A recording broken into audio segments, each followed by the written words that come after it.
भक्ति भक्त भगवंत गुरु, चतुर्नाम बपु एक। तिनके पद बंदन करो, नासे विघ्न अनेक। सिए मांडवी उर्मिला, श्रुति कीरति बरबाम। चारु सुवन चारु रतन, तुलसी करत प्रणाम। चारु सुवन चारु रतन, तुलसी करत प्रणाम। भाषा तुलसीदास कृत, कथा करो अनुसार। आसन लीजय हृदय महु, आयहु पवन कुमार। जय श्री सीताराम जी हरि, जय प्रभु दीन दयाल हरि। सेवक कर पद नयन से, मुख सो साहिब होय। तुलसी प्रीति की रीति सुनी, सुख बिसराहि सोय। सेवक हाथ पैर और नेत्रों के समान और स्वामी मुख के समान होना चाहिए। तुलसीदास जी कहते हैं कि सेवक स्वामी की ऐसी प्रीति की रीति सुनकर सुकवि उसकी सराहना करते हैं। सभा सकल सुनि रघुबर बानी, प्रेम पयोधि अमिय जनु सानी। शिथिल समाज स्नेह समाधि, देखि दशा चुप सारद साधी। श्री रघुनाथ जी की वाणी सुनकर जो मानो प्रेम रूपी समुद्र के मंथन से निकले हुए अमृत में सनी हुई थी, सारा समाज शिथिल हो गया, सबको प्रेम समाधि लग गई। यह दशा देखकर सरस्वती ने चुप साध ली।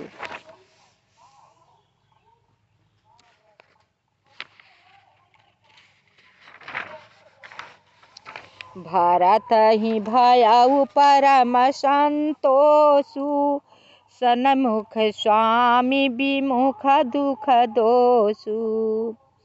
मुख प्रसन्न मन मीठा विषादु, भाजनु गूंगे ही गिरा प्रसादु। भरत जी को परम संतोष हुआ। स्वामी के सम्मुख अनुकूल होते ही उनके दुख और दोषों ने मुंह मोड़ लिया। वे उन्हें छोड़कर भाग गए। उनका मुख प्रसन्न हो गया और मन का विषाद मिट गया, मानो गूंगे पर सरस्वती जी की कृपा हो गई है। जब श्री रघुनाथ जी सब कहे तो भरत जी का दुख मोह कोसों दूर भाग गया और सरस्वती जी उस समय एकदम चुप रही। किसी की तरफ कोई कुछ बात नहीं कह रहे हैं। अब वो समय ये लग रहा था कि जैसे गूंगे के ऊपर सरस्वती जी की बास हो गई हो। गूंगा जो है बोलने लगा। उन्होंने फिर प्रेम पूर्वक प्रणाम किया और कर कमलों को जोड़कर वे बोले, भरत जी, नाथ, मुझे आपके साथ जाने का सुख प्राप्त हो गया। अब देखिए वे भरत जी कैसे बोल रहे हैं प्रभु श्री राम जी के वचन सुन करके। और मैंने जगत में जन्म लेने का लाभ भी पा लिया। हे कृपालु, अब जैसी आज्ञा हो उसी को मैं सिर पर धरकर आदर पूर्वक करूं। परंतु देव आप मुझे वह अवलंबन कोई सहारा दे जिसकी सेवा कर मैं अवधि का पार पा जाऊं, अवधि को बिता दूं। कह रहे हैं कि कुछ आप दे दीजिए जिसे देखकर उसको सेवा कर करके मैं अवधि को 14 वर्ष जो अवधि है अवधपुर में मैं बिता दूं। हे देव, स्वामी आपके अभिषेक के लिए गुरु जी की आज्ञा पाकर मैं सब तीर्थों का जल लेता आया हूँ। उसके लिए क्या आज्ञा होती है? अब ये कह रहे हैं भरत जी कि हे प्रभु, गुरु जी की आज्ञा ले करके मैं सब तीर्थों का जल लेकर आया हूँ। उस जल का हम क्या करें?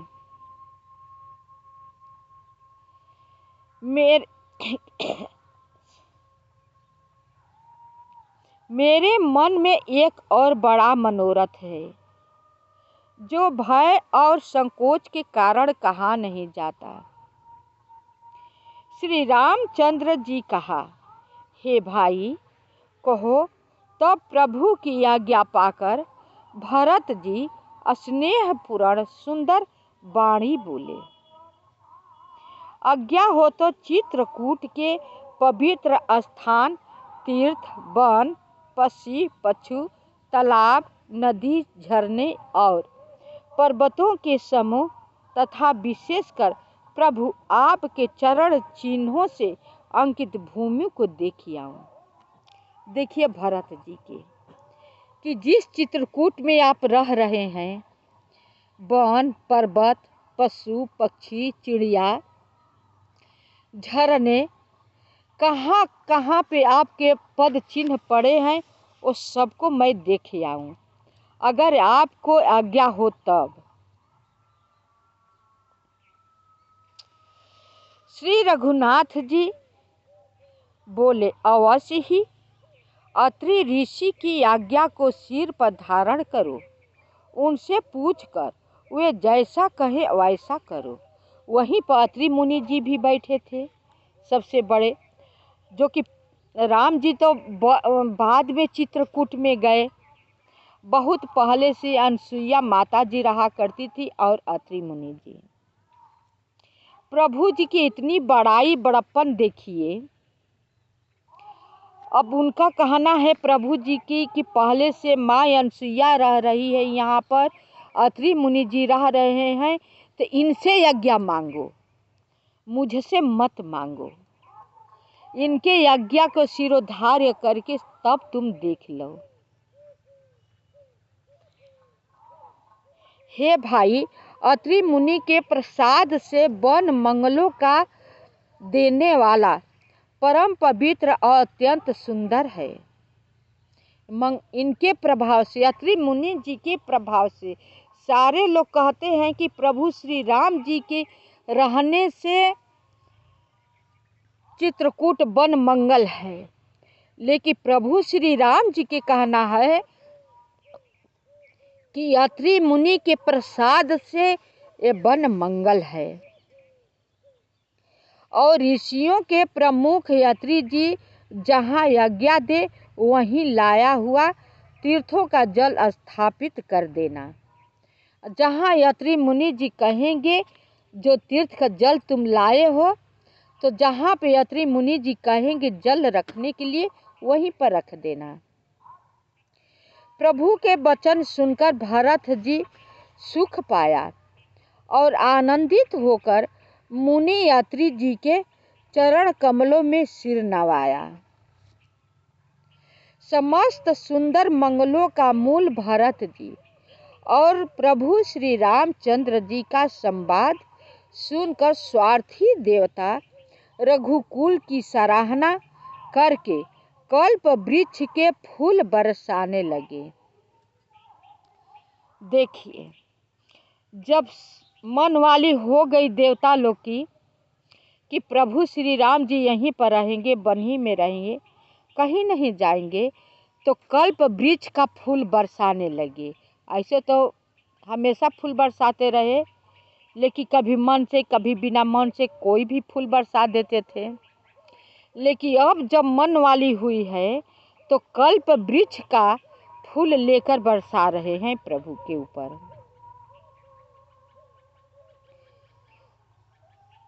समस्त सुंदर मंगल कल्प वृक्ष के फूल बरसाने लगे। भरत जी धन्य हैं, स्वामी श्री राम जी जय हो। ऐसा कहते हुए देवता बलपूर्वक अत्यधिक हर्षित होने लगे। भरत जी के वचन सुनकर मुनि वशिष्ठ जी, मिथिलापति जनक जी और सभा में सब किसी को बड़ा उत्साह आनंद हुआ। सबको आनंद हुआ राम जी के बात सुन करके और भरत जी के बात सुन करके। भरत जी और श्री रामचंद्र जी के गुण समूह की तथा प्रेम की विदेह राज जनक जी पुलकित होकर प्रशंसा कर रहे हैं। सेवक और स्वामी दोनों का सुंदर स्वभाव है। इनके नियम और प्रेम पवित्र को भी अत्यंत पवित्र करने वाले हैं।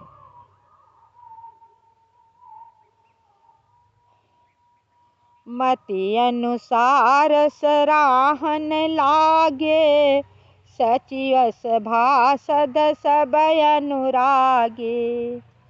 सुनि सुनि राम भरत संवादु, दुहु समाज ही हरसु विषादु।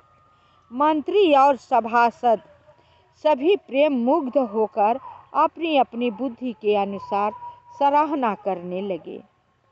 प्रभु श्री रामचंद्र जी और भरत जी का संवाद सुन सुनकर दोनों समाजों के हृदय में हर्ष और विषाद, भरत जी के सेवा धर्म को देखकर हर्ष और राम वियोग की संभावना से विषाद दोनों हुए। राम मातु दुख सुख समझानी, कही गुण राम प्रबोधि रानी। एक कहाही रघुबीर बड़ाई, एक सराहत भरत भलाई। प्रभु श्री रामचंद्र जी की माता कौशल्या जी दुख और सुख को समान जानकर श्री राम जी के गुण कहकर दूसरी रानियों को धैर्य बंधाया। कोई श्री राम जी की बड़ाई बड़प्पन की चर्चा कर रहे हैं तो कोई भरत जी के अच्छेपन की सराहना कर रहे हैं। एक दूसरे से कह कर सब लोग आपस में समझ बुझ रहे हैं। तब अत्रि जी भरत जी से कहा, इस पर्वत के समीप ही एक सुंदर कुआं है। इस पवित्र अनुपम और अमृत जैसे तीर्थ जल को उसी में स्थापित कर दीजिए। भरत जी ने अत्रि मुनि की आज्ञा पाकर जल के सब पात्र रवाना कर दिए और छोटे भाई शत्रुघ्न, अत्रि मुनि तथा अन्य साधु संतों सहित आप वहां गए जहां वह अथाह कुआं था और उस पवित्र जल को उस पुण्य स्थल में रख दिया। तब अत्रि ऋषि ने प्रेम से आनंदित होकर ऐसा कहा, हे तात, यह अनादि सिद्ध स्थल है। काल क्रम से यह लोप हो गया था, इसलिए किसी को इसका पता नहीं था। एक जगह कुएं के यहाँ जल रखवाकर अपने रवाना हो गए। भरत जी और अत्रि मुनि जी, साथ में शत्रुघ्न जी भी थे। एक और जगह पे कुआं मिला तो वही कह रहे अत्रि मुनि जी, हे भरत जी, ये बहुत साल पहले का ही कुआं है जो कि एकदम नापता हो गया था। तब भरत जी के सेवकों ने उस जल युक्त स्थान को देखा और उस सुंदर तीर्थों के जल के लिए एक खास कुआं बना लिया। दय योग से विश्व भर का उपकार हो गया। धर्म का विचार जो अत्यंत अगम था वह इस कूप के प्रभाव से सुगम हो गया। जो लोग चित्रकूट में जाते हैं, कामदागिरी का परिक्रमा कर लेने के बाद सब तीर्थों पर जहाँ जहाँ पे राम रहे हैं वो तो तीर्थ ही बन गया है। कर लेने के बाद उसे भरत कूप कहते हैं, जो कि अत्रि मुनि कह रहे हैं ये सब तीर्थों का जो जल है सबके लिए ही सुगम हो गया।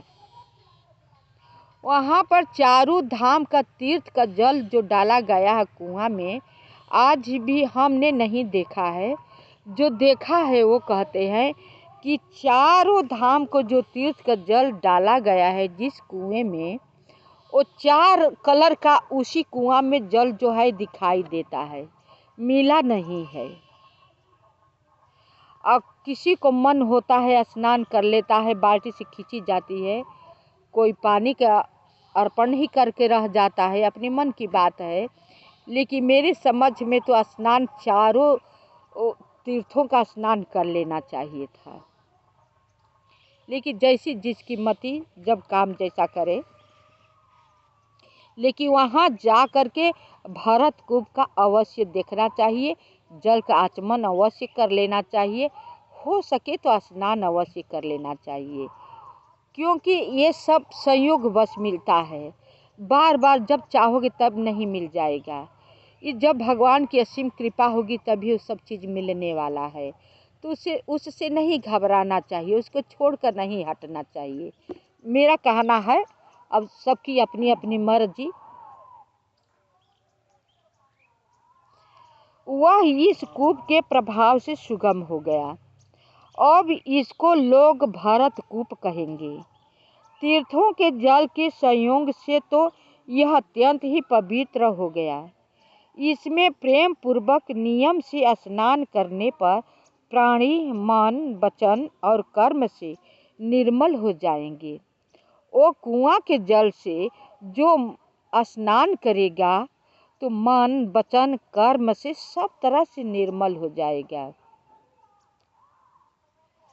कहत धर्म इतिहास सप्रीति, भयउ भोरु निशिशो सुख बीती।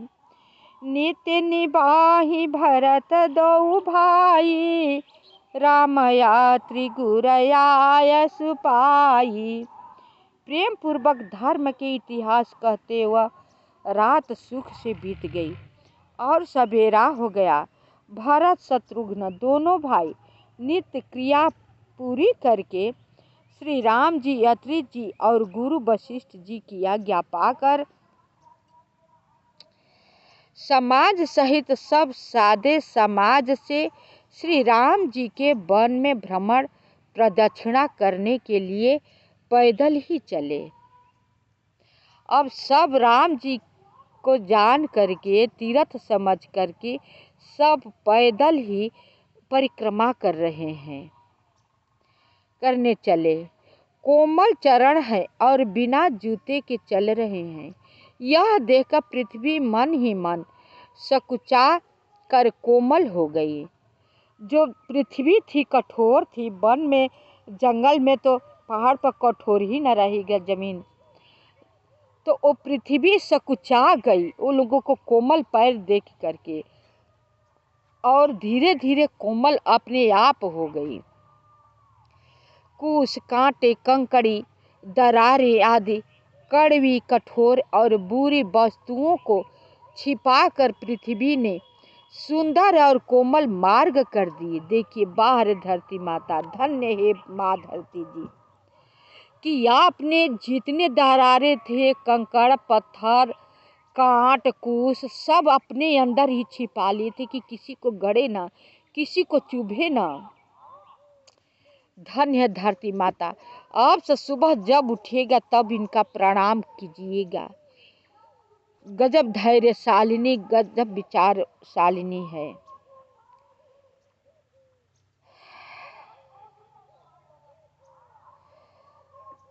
सुखों को, कठोर और बुरे वस्तुओं को छिपाकर पृथ्वी ने हवा चलने लगी और हवा चलाने लगी कि सबको आनंद मिले।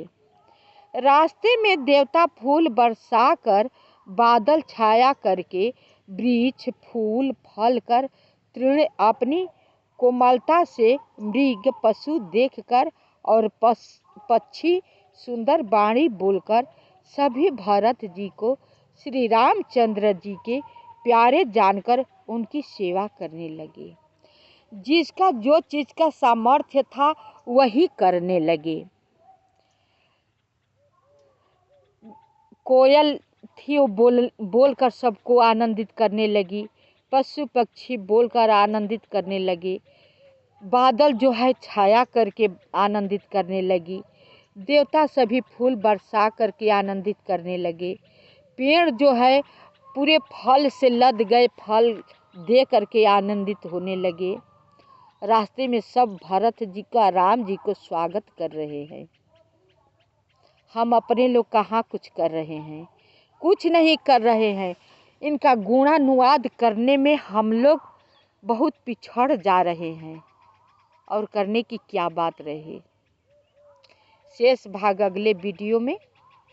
आप सब वीडियो देखकर लाइक सब्सक्राइब अवश्य कीजिएगा। आप पूरी वीडियो देखेंगे तब आप सबकी कथा समझ में आएगी कि भरत जी क्या कह रहे हैं, राम जी क्या कह रहे हैं, ऋषि मुनि लोग का क्या कहना है, देवता सभी को क्या करतुती है, सरस्वती जी क्या कह रही है, इसमें सबकी भूमिका है। तो जब तक से अच्छी तरह से आप पढ़ेंगे नहीं, सुनेंगे नहीं, समझेंगे नहीं, तब तक से समझ में नहीं आने वाला है। इसलिए मैं बार बार कहती हूँ कि आप सब पूरी वीडियो देखा कीजिए। पूरी वीडियो आप सब देखेंगे तो सब कुछ समझ में आएगा, आनंद आएगा, जानकारी भी होगी, तभी तो सबके प्रति प्रेम होगा।